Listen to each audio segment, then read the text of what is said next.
Assalamualaikum warahmatullahi wabarakatuh. Mari klik subscribe di channel ini dan aktifkan tanda loncengnya untuk mendapatkan update pemberitahuan di video berikutnya.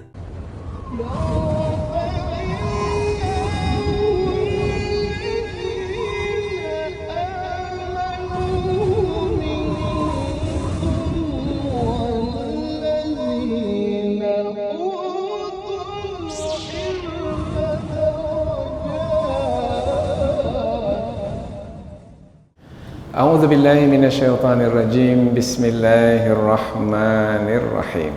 Assalamualaikum warahmatullahi wabarakatuh. Alhamdulillahirabbil alamin wa bihi nasta'inu ala umurid dunya waddin. Nasta'inuhu wa nastaghfiruh.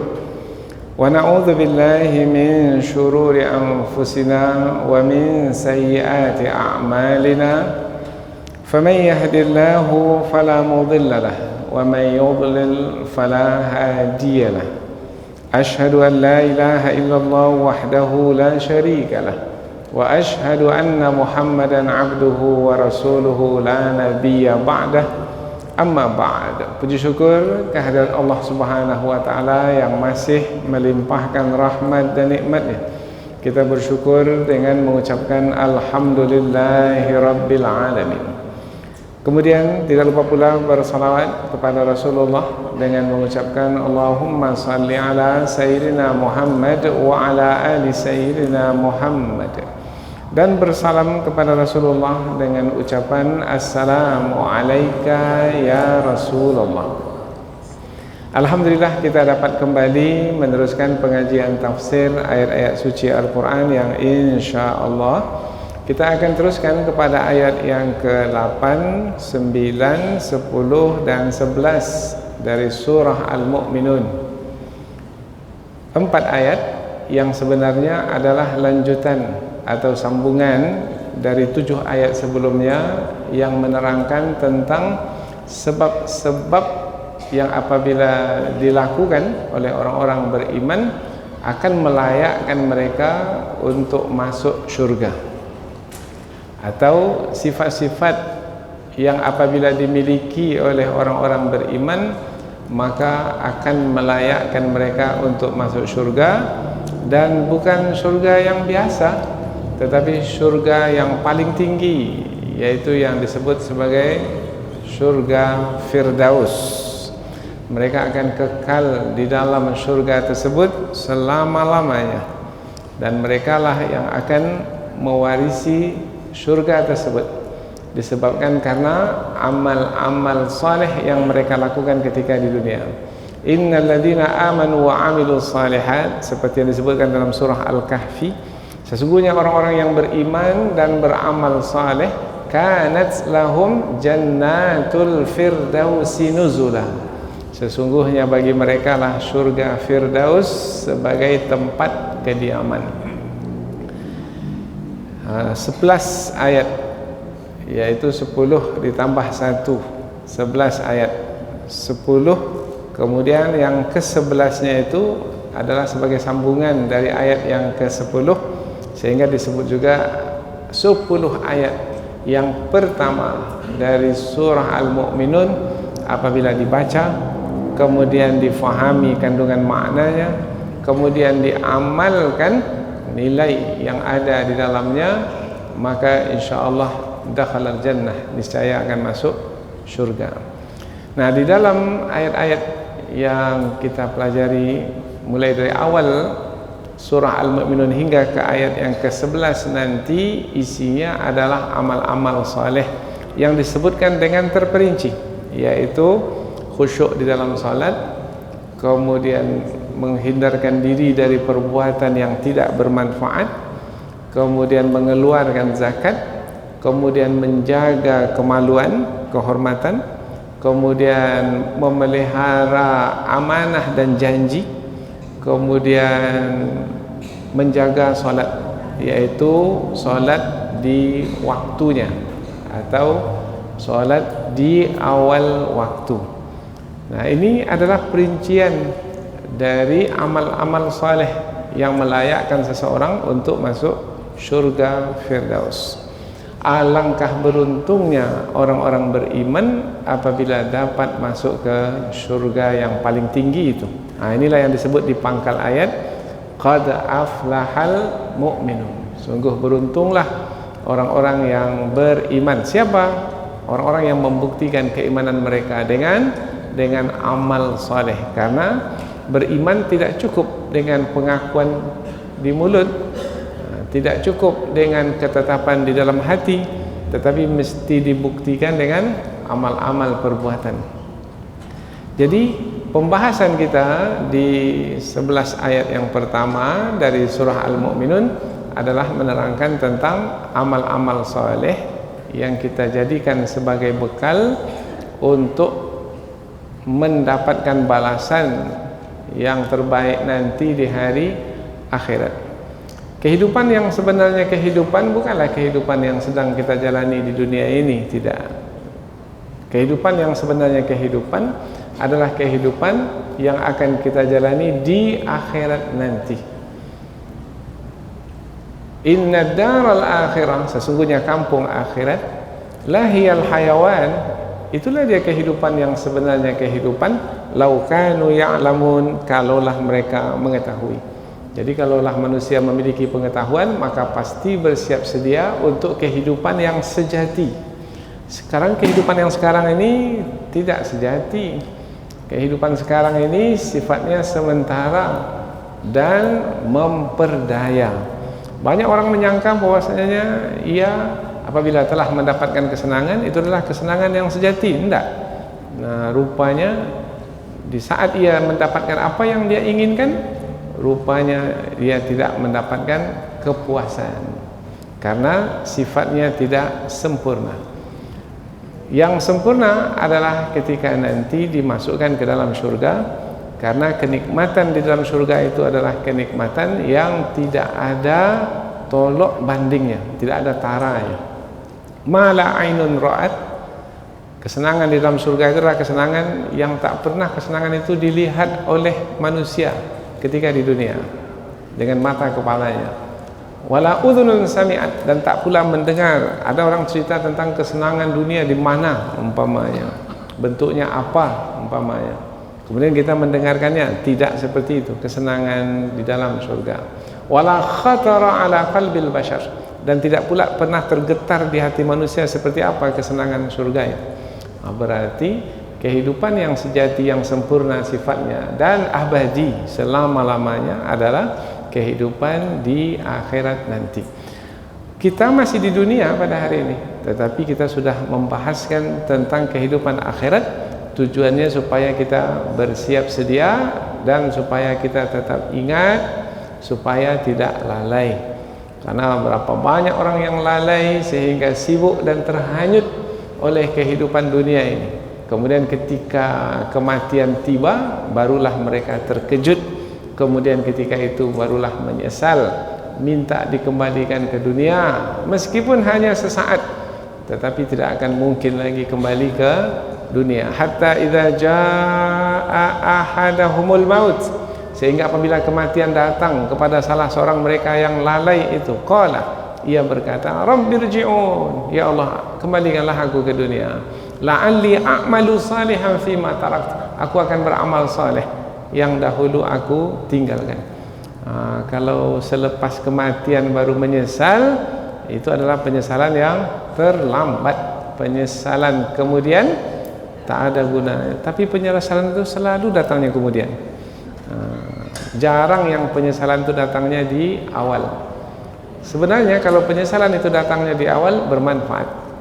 Sekarang menyesal sebelum kematian bermanfaat. Apa sebab? Akan membuat seseorang bertaubat, memperbaiki diri. Karena menyesali diri telah melakukan kesalahan umpamanya, maka akan menebusnya dengan melakukan kebaikan-kebaikan, maka bermanfaat baginya. Maka kalau mau menyesal, menyesallah sekarang, jangan terlambat. Selepas kematian akan menyesal. Nanti ketika kiamat berlaku akan menyesal lagi. Idza samaa'u fatarat, ketika langit pecah. Wa idzal kawakibu intatharat, ketika bintang-bintang berjatuhan ke bumi. Wa idzal biharu fujirat, ketika air laut tumpah ke darat. Wa idzal quburu bu'thirat, ketika mayat-mayat di dalam kubur berhamburan keluar dari perut bumi. Alimat nafsum ma qaddamat wa akharat, setiap diri ketika itu akan melihat apa perbuatan yang telah dikerjakan selama hidup di dunia, ketika baru menyesal. Ada lagi satu ayat, manusia akan menyesal ketika membaca buku catatan amal. Setiap kita ini dicatat apa yang kita kerjakan, sekecil apapun yang kita lakukan dicatat oleh dua malaikat raqib atid. Ma yalfidhu min qawlin illa ladaihi raqibun atid. Tidak ada satu pun kata yang diucapkan melainkan malaikat raqib dan atid menulis. Nah, sekarang ini ditulis oleh malaikat raqib dan atid. Nanti ketika di hadapan Allah, kitab catatan amal itu diberikan kepada kita kembali.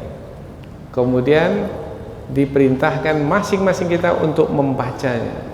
Iqra kita baca bukumu itu, buku catatan amalmu itu. Kafa binafsikal yawma 'alaika hasiba, cukup dirimu sendiri sebagai saksi atas apa yang telah kamu kerjakan selama hidup di dunia. Ketika masing-masing kita membaca nanti catatan amal itu, apa perkataan yang keluar dari mulut kita? Ma li hadzal kitab, aduhai kitab ini, la yughadiru saghiratan wala kabiratan illa ahsaha, tidak ada satu pun yang kecil yang aku buat dahulu ketika dunia, dan tidak juga yang besar, ahsaha, kecuali tertulis di dalam kitab ini. Jadi tak ada yang luput dari tulisan yang ada di dalam kitab catatan amal. Untuk apa ditulis? Untuk dibalas.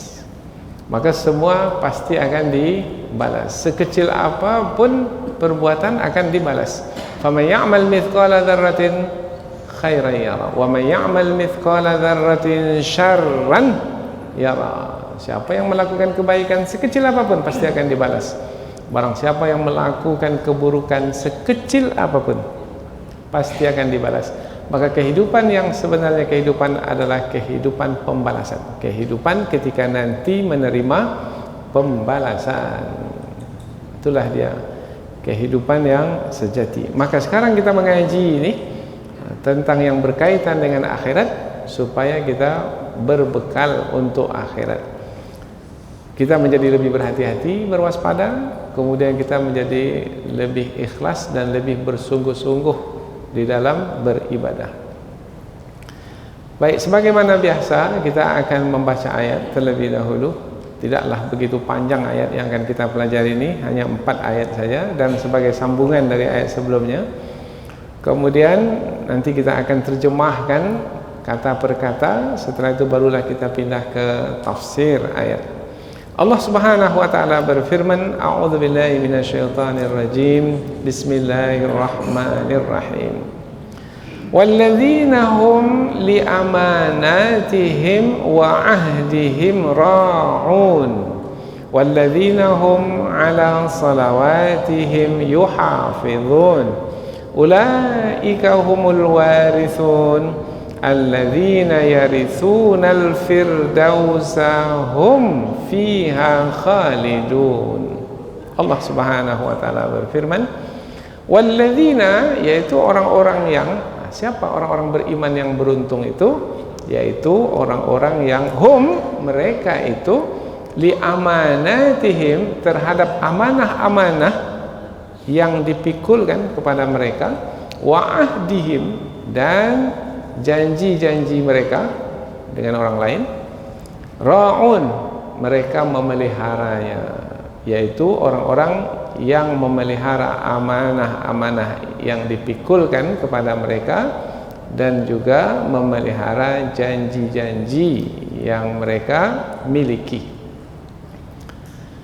Ayat berikutnya, walladzina, yaitu orang-orang yang hum, mereka itu, ala salawatihim, terhadap solat-solat mereka, yuhafizun, mereka memeliharanya atau menjaganya. Maknanya menjaga waktunya. Masuk waktu zuhur, solat zuhur. Masuk waktu asar, solat asar. Ulaika, mereka itu, hum, mereka al-warithun, yang mewarisi.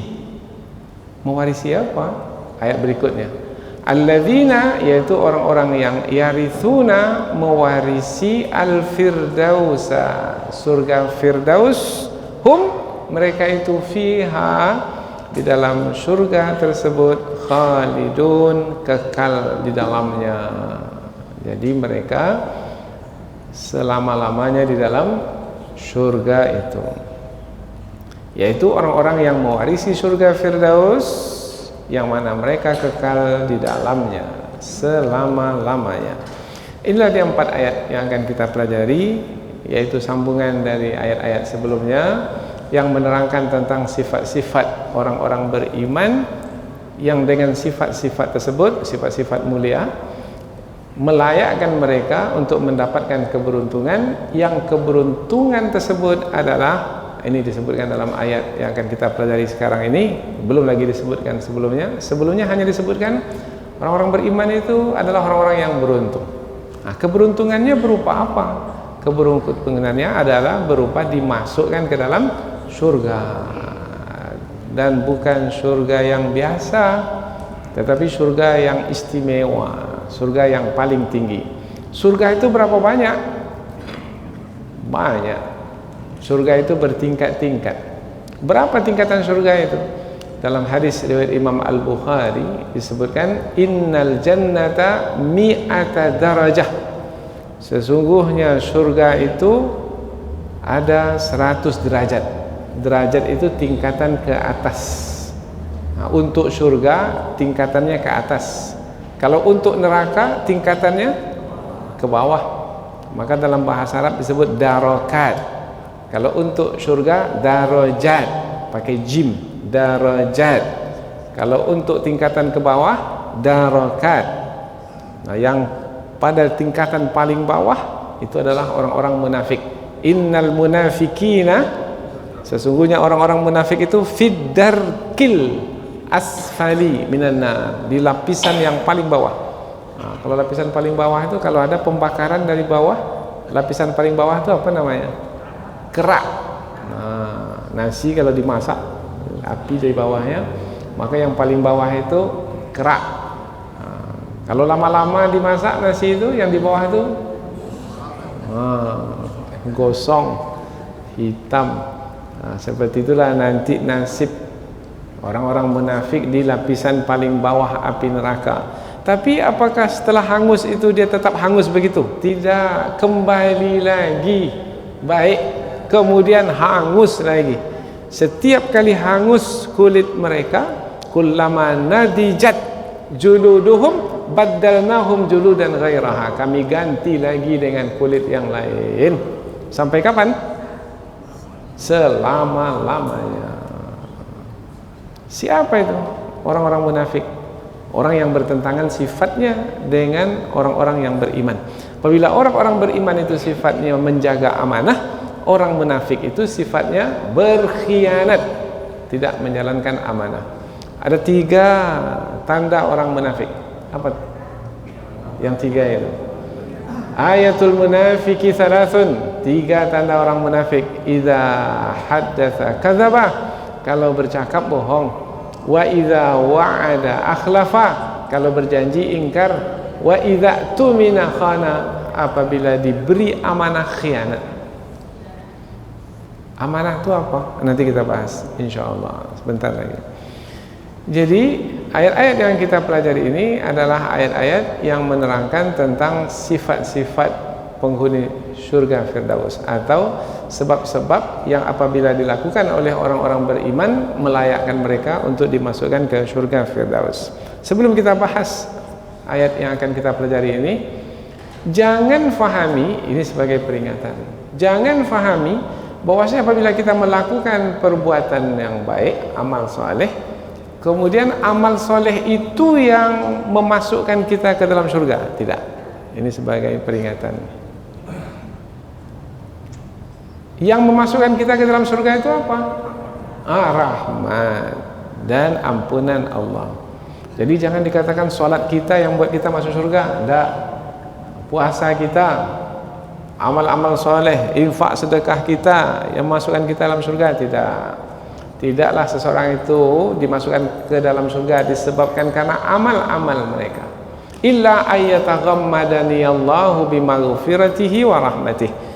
Sampai ada sahabat bertanya, dan engkau juga ya Rasulullah, bukan amalmu yang memasukkanmu ke dalam surga? Tidak. Yang memasukkanku ke dalam surga adalah Allah dengan ampunan dan rahmatnya. Apa sebabnya yang memasukkan kita ke dalam surga itu adalah Allah, bukan amal kita. Kalau amal kita yang masuk kita ke dalam surga, maka nanti orang akan memerintah Allah, ya Allah, hamba sudah beramal, maka masukkan hamba ke dalam surga karena amal hamba itu. Akhirnya nanti Allah yang diperintah di hari akhirat, sementara Allah itu adalah yang memerintah. Yang diperintah itu makhluk. Allah adalah Tuhan yang memerintah. Nah, nanti di hari akhirat tak ada siapa yang memerintah Allah, karena yang menentukan nasib manusia di hari akhirat adalah Allah Subhanahu wa taala. Maka Allah lah yang memasukkan seseorang ke dalam surga dengan rahmat dan ampunannya. Apa yang perlu kita lakukan sekarang adalah berusaha. Mudah-mudahan dengan usaha itulah Allah memasukkan kita ke dalam surga. Mudah-mudahan dengan berusaha itu kita melayakkan diri untuk mendapatkan rahmat dan ampunan Allah, sehingga kita dimasukkan ke dalam surga. Bermakna setelah kita beramal masih juga kita berdoa kepada Allah, ya, doa kita, terimalah amal hamba ya Allah. Tetap juga kita berharap kepada Allah, ya. Dan apabila kita memahami yang memasukkan kita ke dalam surga adalah Allah, bukan amal kita, maka seseorang sebanyak apapun ia beramal tidak akan mungkin sombong. Apa sebab? Sebab amalnya yang banyak belum tentu adalah yang menentukannya masuk ke dalam surga. Nah, ini sebagai peringatan, karena kita membahaskan tentang sifat-sifat penghuni surga. Surga Firdaus adalah surga yang paling tinggi dari yang 100 derajat itu. Sesungguhnya surga itu ada 100 derajat tingkatannya ke atas. Kemudian ma bainad darajataini, antara dua derajat itu, tadi kan 100 derajat, 100 tingkatan. Antara satu tingkatan dengan tingkatan yang di atasnya itu ma kama bainas sama'i wal ard, seperti jarak antara langit dan bumi. Allahu Akbar. Jadi siapa yang masuk ke surga Firdaus, 100 kali jarak antara langit dan bumi sekarang ini. Di mana tempatnya ada? Kalau kita pakai songkok kepala nih, tengok mereka yang di surga Firdaus, kita berada yang paling bawah, jatuh songkok kita ya.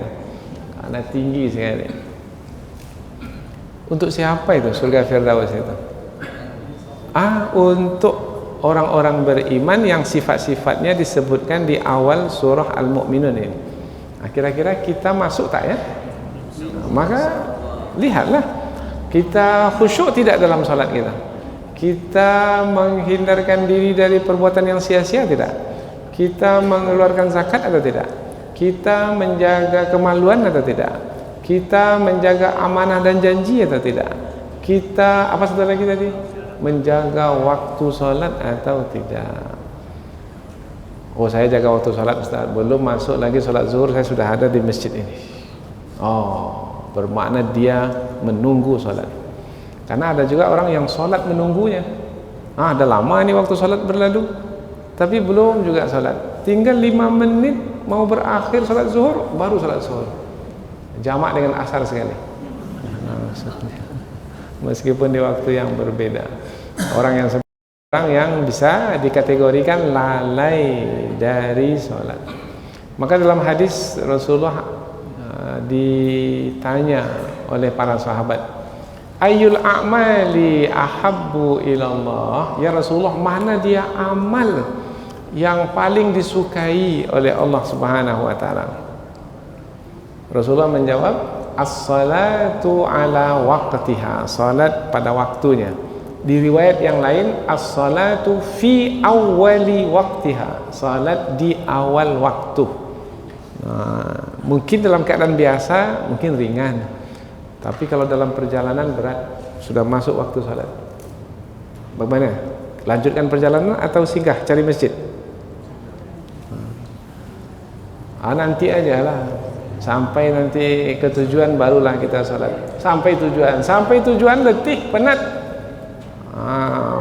kemudian berbaring, lewat, lupa salat belum dikerjakan. Nah, maka ada orang yang disiplin sekali dengan salatnya. Apabila masuk saja waktu salat, dia singgah.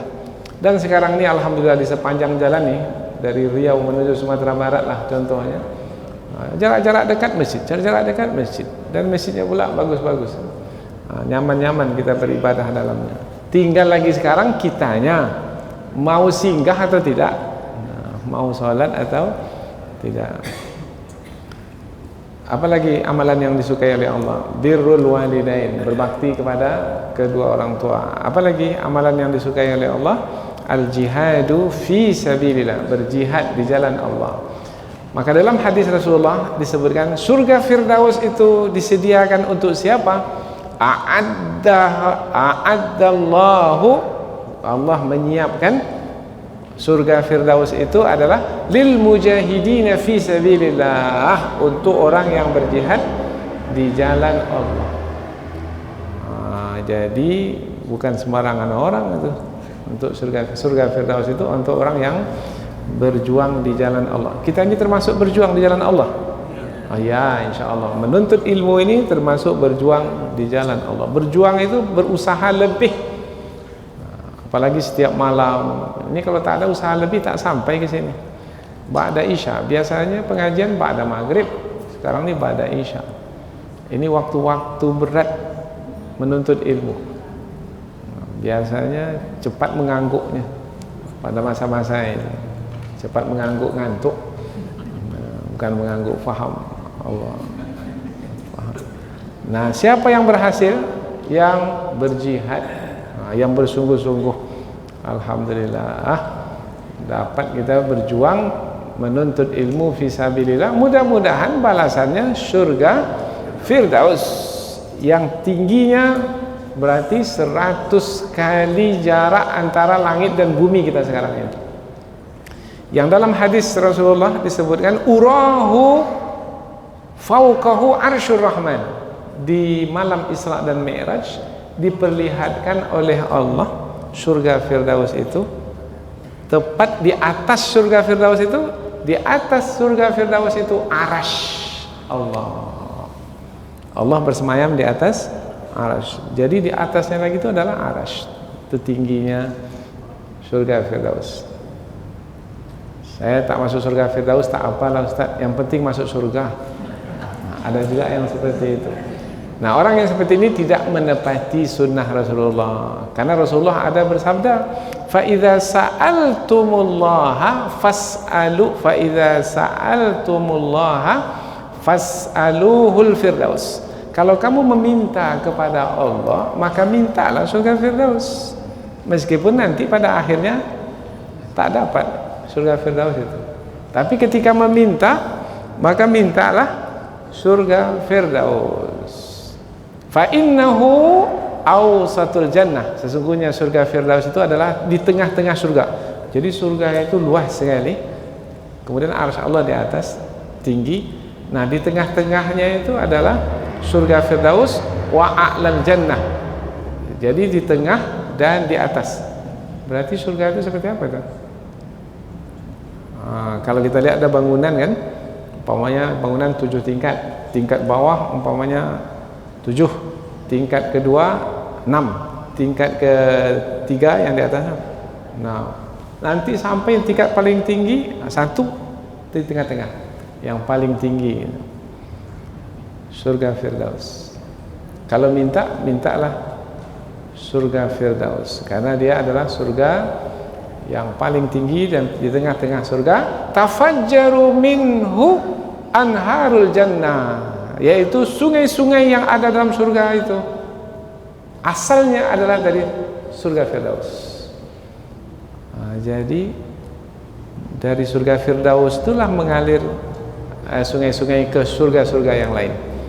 Itu asalnya. Kalau mandi di hulu bagaimana dengan mandi di hilir? Kalau kita mandi lah, pastilah ada kelebihan mandi di hulu, airnya pasti lebih bersih, lebih jernih. Kalau yang di hilir itu sudah bawaan dari yang dari hulu. Maka kalau minta surga, mintalah surga Firdaus, surga yang paling tinggi. Itu sebabnya pada hari ini banyak orang yang memberi nama anaknya Firdaus, Firdaus, Firdaus, Firdaus. Jadi wali kota Firdaus. Hum fiha khalidun. Mereka dalam surga itu kekal selama-lamanya. Baik, kita mulai dari ayat yang ke-8. Walladzina hum li amanatihim wa ahdihim ra'un. Yaitu orang-orang yang, ini sambungan karena ada wa di pangkalnya. Yang sebelum ini sudah disebutkan 4 sifat atau 4 sebab. Kemudian yang kelima sekarang adalah yaitu orang-orang yang menjaga atau memelihara amanah mereka dan janji mereka. Ada 2 disebut, amanah, janji. Ulama tafsir menerangkan amanah itu adalah yang lebih umum dari janji. Sebenarnya janji itu juga amanah, tetapi amanah itu lebih umum, janji itu lebih khusus. Yang kedua-duanya adalah menerangkan tentang hak, yaitu hak orang lain yang ada pada diri kita. Amanah umpamanya sebagai seorang suami, hak siapa yang ada pada suami? Hak istri.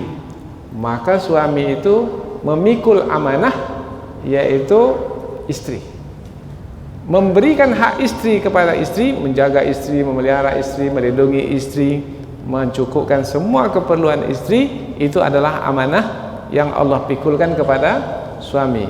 Suami memberikan hak istri kepada istri, menjalankan amanah. Hak istri tak diberikan. Ini suami ini tidak menjalankan amanah. Tidak menjalankan amanah berarti khianat, mengkhianati amanah. Hak siapa yang ada pada orang tua? Hak anak. Maka orang tua apabila memberikan hak anak kepada anak, bermakna orang tua ini menjalankan amanah. Hak siapa yang ada pada pemimpin? Hak rakyat. Di provinsi ini umpamanya ada 6 juta warga, 6 juta rakyat di provinsi ini. Berarti hak 6 juta orang itu ada pada gubernur. Gubernur apabila betul-betul menjalankan amanah, ia akan memastikan hak 6 juta itu sampai kepada yang memiliki hak. Bermakna sampai kepada orang yang ada di pedalaman sana. Ya, jangan bagi-bagi sembako di kota saja, sementara yang di pedalaman sana tak dapat. Bermakna tidak memberikan hak kepada semua orang yang berhak, apalagi pilih kasih. Kalau sudah jadi gubernur, maka bukan gubernur untuk orang yang memilihnya saja, untuk orang yang tidak memilihnya pun dia juga jadi gubernur. Nah, biasanya dia balas dendam. Kamu kan tak pilih saya dulu, maka saya tak aspal jalan kamu ini, saya tak beri kamu bantuan. Bermakna tidak menjalankan amanah. Berat menjalankan amanah itu. Maka dahulu Allah mengemukakan amanah itu kepada siapa? Kepada langit, kepada bumi, kepada gunung. Semua kita tahu kan, ini diulang-ulang ini ayat ini. Langit, bumi, gunung tak mau menerima amanah itu karena berat dalam menjalankan amanah. Inna aradna al-amanata 'ala as-samawati wal ardi wal jibal fa'abaina an yahmilnaha wa ashfaqna minha wa hamalaha al-insan innahu kana zaluman jahula. Dikemukakan amanah itu kepada manusia, manusia pula mau menerimanya. Sungguh manusia ini zaluman, zalim, menganiaya diri sendiri karena dia tak tahu bahwasanya amanah itu berat. berat dipikul juga, itu zalim namanya, menganiaya diri sendiri. Tak mampu untuk memimpin, menerima juga kepemimpinan itu. Itu namanya menzalimi diri sendiri, sengsara. Jahula, jahil, bodoh, tak tahu akibat yang akan ditanggung. Apa akibat yang akan ditanggung? Orang yang tidak menjalankan amanah itu berarti khianat. Orang yang khianat tidak akan mungkin dimasukkan ke dalam surga. Orang yang berkhianat itu tanda orang munafik, tempatnya di dalam neraka, di lapisan yang paling bawah dari api neraka. Amanah berarti kaitannya dengan hak siapa? Hak orang lain pada diri kita. Ada lagi amanah yang paling berat, yaitu hak Allah yang ada pada diri hamba. Hak Allah itu apa? Hak Allah disembah, diibadati. Jadi ketika Allah aqimus shalah, dirikan salat, itu adalah hakku. 5 menit umpamanya untuk satu salat, yang 5 menit itu adalah hak Allah. Kalau sudah sampai waktu salat, sudah tak ada lagi yang mesti dikerjakan kecuali memberikan hak Allah kepada Allah. Itu namanya menunaikan amanah. Jadi ada amanah hak manusia pada diri kita, ada amanah hak Allah pada diri kita. Ada partai amanah, berarti partai itu memiliki tanggung jawab, yaitu mengembalikan hak kepada orang yang memiliki hak, tapi dia tak menjalankan amanah. Itu nama saja berarti. Karena yang penting sebenarnya adalah menjalankan kewajiban, yaitu amanah.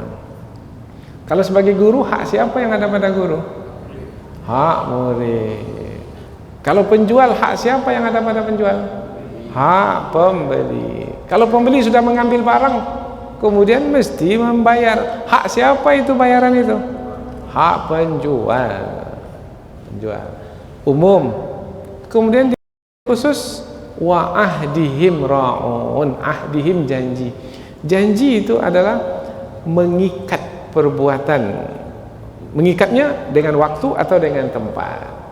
Diikat lagi. Yang tadinya itu lapang saja, umpamanya kita tak ada berjanji apa-apa, maka bolehlah umpamanya kita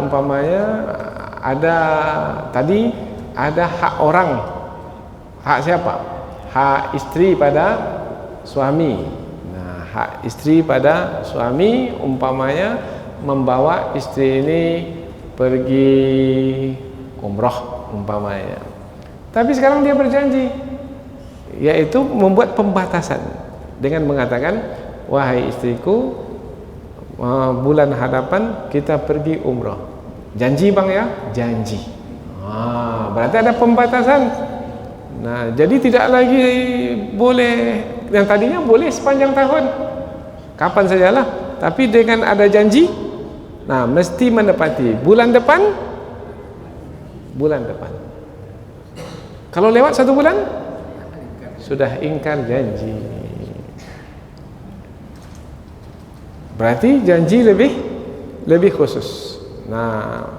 Kita sebagai orang beriman, apabila berjanji mestilah menepati janji. Aufu bil uqud. Tepati janji, karena janji itu akan dipertanggungjawabkan. Maka kalau bisa tidak berjanji karena berat rasanya, maka jangan berjanji. Kalau sudah berjanji, belum tentu lagi kita bisa menunaikannya. Besok kita jumpa lagi di sini ya, ba'da Isya. Insyaallah. Janji? Janji saya tak bisa. Karena belum tentu lagi saya bisa dapat hadir ke sini hari esok. Janji tidak, insyaallah, mudah-mudahan. Kalau begitu kita lapang, tak terikat. Pembatasan itu adalah berat. Apabila sudah melakukan pembatasan, maka mesti memelihara, menepati pembatasan itu, yang kita sebut sebagai perjanjian. Biasanya antara 2 perusahaan perjanjian. Tapi sebenarnya kita pun juga berjanji dengan Allah Ta'ala. Belum lagi kita lahir ke dunia, kita sudah berjanji dengan Allah. Apa perjanjian antara kita dengan Allah? Ini pembatasan yang lebih khusus. Biasanya kalau berjanji itu ada dua pihak atau lebih. Apabila yang satu menepati, yang satu lagi akan menepati pula, dua pihak. Yaitu ketika kita berada di alam ruh. Wa idh akhadha rabbuka min bani adama min zuhurihim dzurriyyatahum wa ashhadahum ala anfusihim alastu bi rabbikum qalu bala syahidna an taqulu yaumal qiyamati inna kunna an hadza ghafilin. Allah mengambil janji dari manusia. Ketika itu manusia berupa ruh. Wahai manusia, bukankah aku ini adalah Tuhanmu yang mesti kamu imani, percayai, yang mesti kamu tunduk dan patuh kepadaku? Semua kita menjawab ketika itu, ya Allah. Bermakna sudah berlaku perjanjian? Sudah. Antara suami istri sudah berlaku perjanjian? Tadi kan hak tadi kan. Kalau perjanjian kan lebih khusus. Perjanjian lebih khusus, yaitu ketika akad nikah.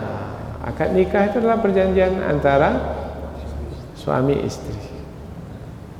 Mesti masing-masing menjalankan kewajiban dan mendapatkan haknya. Mau menjaga, memelihara dan berusaha untuk terus menjaga, memelihara amanah dan janji yang dimiliki, maka melayakkan seseorang untuk dimasukkan ke dalam surga. Surga yang paling tinggi, surga Firdaus. Jadi mudahkah untuk masuk surga Firdaus itu? Atau susah? Tengoklah diri sendiri. Bagaimana amanah yang dipikulkan ke pundak kita? Sudah kita jalankan semua? Suami sebagai suami, istri sebagai istri, orang tua sebagai orang tua, anak sebagai anak. Kalau sebagai anak, hak siapa yang ada pada kita? Hak orang tua. Jiran sebagai jiran, tetangga, ada hak tetangga sebelah pada diri kita? Ada. Dan seterusnya, banyak sekali ya. Hak guru pada murid, hak murid pada guru. Kadang-kadang kita ini yang membuat berat masuk surga Firdaus, yaitu pandainya hanya menuntut hak, tetapi sangat berat memberikan hak. Ketika menuntut hak, mana hak saya? Wah, cepat sekali. Tapi ketika hak orang ada pada dia, lambat. Kalau orang bekerja dengan kita, orang bekerja berkeringat, maka hak pekerja yang berkeringat itu adalah mendapatkan upah. Upah itu hak pekerja. Dalam hadis Rasulullah, berikan upah pekerja itu sebelum keringatnya kering. Ada kita berikan atau kita tangguhkan dulu? Putarkan dulu pitin. Itu adalah amanah. Diputarkan dulu gaji orang. Belum ada lagi apa ini, padahal dah ada. Dalam berdagang juga begitu, konsignasi katanya kan. Letak barang di kedai kita, Pak, kalau nanti dah terjual barang, nanti bayarkan Pak ya, kirimkan. Ya, berjanji, berarti pembatasan. Ya, rupanya barang itu dah terjual, dah lama terjual. Semestinya bayarkan, tetapi ini peluang ini untuk memutarkannya, mendapatkan duit dengan duit. Ini sudah ada duit, tak perlu pinjam ke bank lagi. Pinjam ke bank bayar pula apa lagi. Nah, maka terasa enaknya duit orang itu diputar. Orang yang seperti ini tidak menjalankan amanah, tidak menepati janji. Berarti masuk surga Firdaus itu berat atau ringan?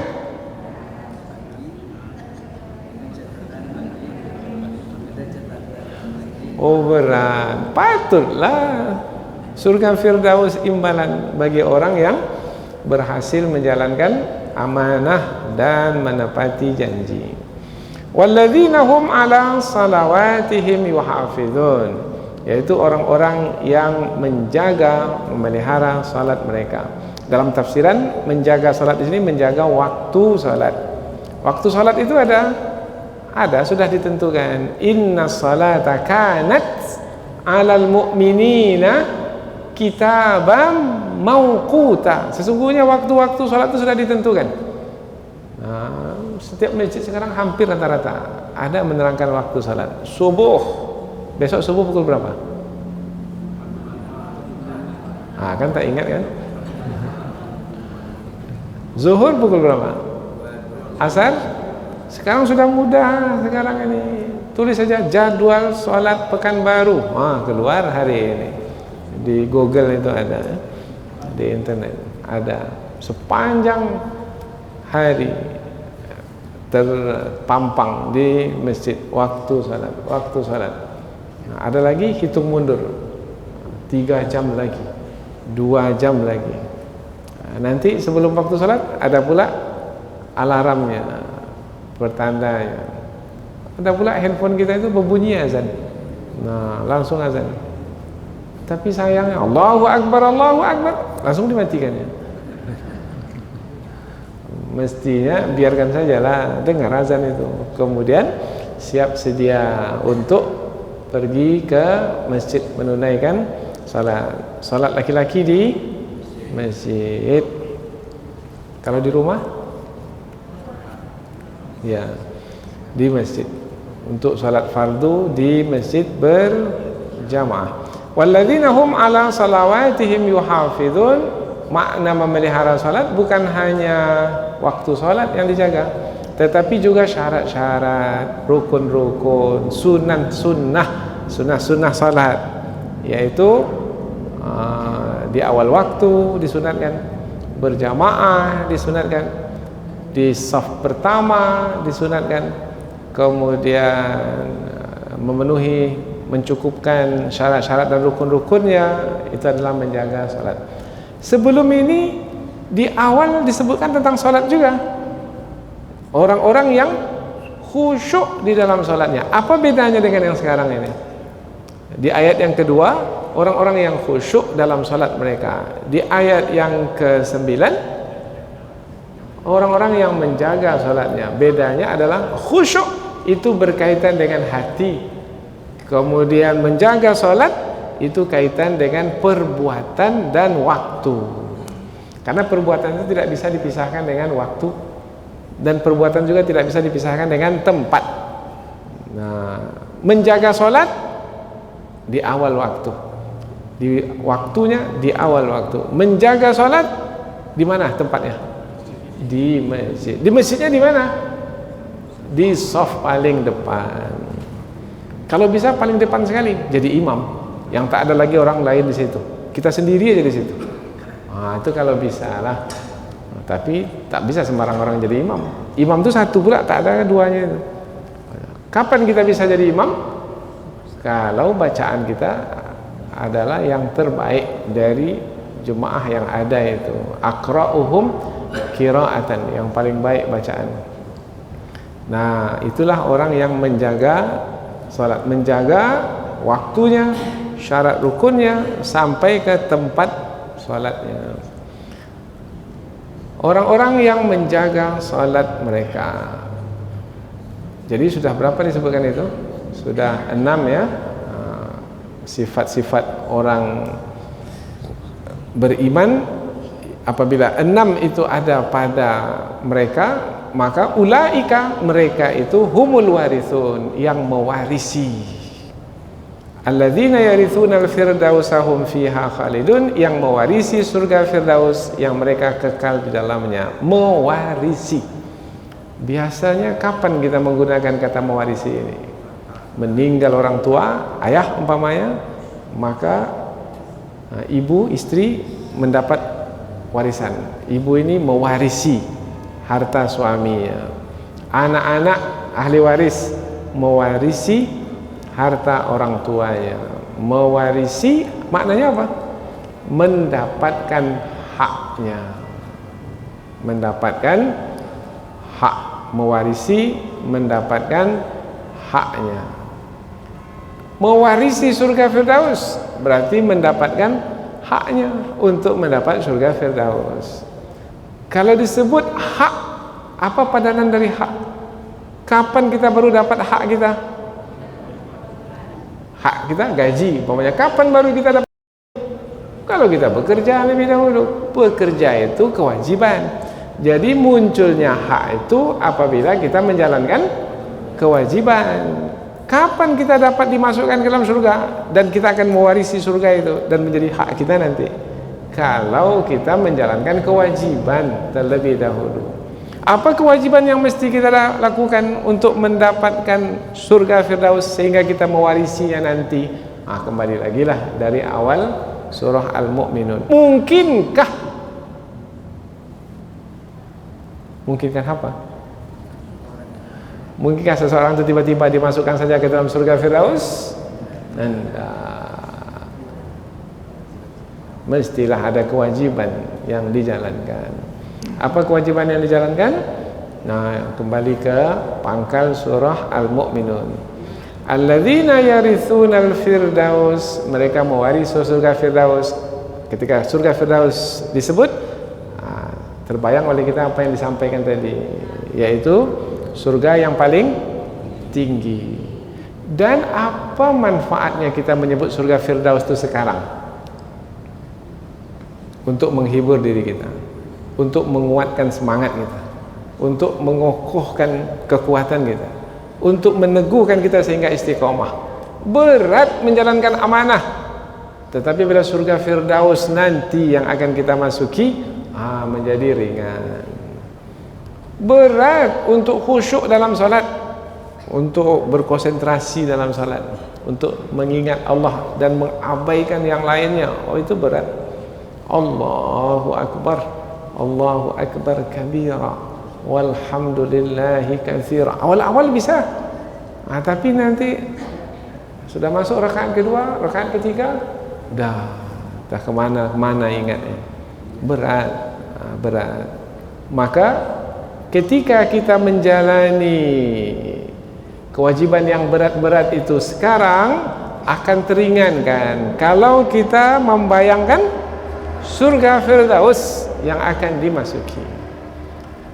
Pernah berlaku pada masa Rasulullah, namanya Harithah, sahabat Nabi, gugur di perang Badar. Ibunya kehilangan anaknya, karena anaknya, ibu Harithah ini, Ummu Harithah, karena anaknya meninggal di medan perang, maka pastilah dia sedih, musibah berat. Maka mengadulah dia kepada Rasulullah. Ini lihat pertanyaan ibu kepada Rasulullah ini pertanyaan pintar, cerdas, untuk menyelesaikan persoalan hatinya, jiwanya yang terbeban dengan musibah, kehilangan anak. Ya Rasulullah, in kanat fil jannah sabartu. Kalau anakku itu masuk surga dengan meninggal dunia dia ini di dalam perang ini, masuk surga dia, aku akan sabar. Wa in kana ghaira dzalika fashtahattu fil buka. Kalau tidaklah dimasukkan ke dalam surga, maka akan bertambah-tambahlah tangisanku ini ya Rasulullah. Apa jawaban Rasul? Sesungguhnya innaha jinan, sesungguhnya surga itu banyak. Jinan itu jamak dari jannah. Sesungguhnya surga itu banyak sekali. Kemudian inna benaki asabal firdaus al-a'la, sesungguhnya anakmu ini ditempatkan di surga Firdaus yang paling tinggi. Mendengar jawaban Rasul itu, bagaimana perasaan hati Ummu Harithah? Sabar. Jadi kunci atau tips untuk sabar menjalani ujian-ujian yang berat di dunia ini, ingat surga Firdaus. Ingat surga Firdaus. Itulah mungkin sebabnya mengapa orang tua memberi nama anaknya Firdaus. Nanti kalau berat dalam mengasuh anak ini, banyak perangai anak ini Firdaus. Firdaus itu yang terbayang siapa? Bukan anak, surga Firdaus. Anak bertuah, mudah-mudahan dengan anak bertuah ini saya masuk surga Firdaus. Jadi sabar. Mungkinlah, boleh jadi. Ada yang beri nama anaknya Firdaus. Apa sebab beri anak Firdaus? Sedap disebut Ustaz. Bukan sedap disebut, mesti faham apa tujuannya kita memberi nama anak, mesti ada hikmah di sebaliknya. Rupanya Firdaus adalah nama surga yang paling tinggi ketika surga disebut, itu adalah bisa menghiburkan kita ketika kita sedih, meringankan beban kita ketika kita ditimpa musibah. Ingat surga. Nah, dengan demikian insyaallah mudah-mudahan apapun yang kita jalani akan mudah kita menjalani. Surga Firdaus berapa kali disebutkan dalam Al-Quran? 2 kali. Satu di sini dan satu lagi di surah Al-Kahfi. Yang di surah Al-Kahfi itu disebut secara umum, sesungguhnya orang-orang yang beriman dan beramal saleh, innal ladzina amanu wa amilus salihat kanat lahum, adalah bagi mereka itu jannatul firdausi nuzula, surga Firdaus sebagai kediamannya. La yabghuna anha hiwala. Kalau sudah masuk surga Firdaus, ia tidak mau berpindah lagi ke tempat lain. Kita kalau sudah berada di tempat yang paling menyenangkan, mau kita pindah dari situ? Tak mau kita pindah dari situ. Maka siapa yang dimasukkan ke surga Firdaus, la yabghuna anha hiwala, menerangkan bahwasanya kenikmatan di tempat itu kenikmatan yang tertinggi dan yang teristimewa. Apabila kita minta dimasukkan ke surga, mintalah untuk masuk ke dalam surga Firdaus. Fa idza sa'altumullaha fas'aluhul firdaus. Kalau meminta kepada Allah, mintalah surga Firdaus. Ya Allah, berikanlah kami surga Firdaus. Masukkanlah kami ke dalam surga Firdaus. Subhanakallahumma wa bihamdika asyhadu an la ilaha illa anta wa astaghfiruka wa atubu ilaik. Wassalamualaikum warahmatullahi wabarakatuh.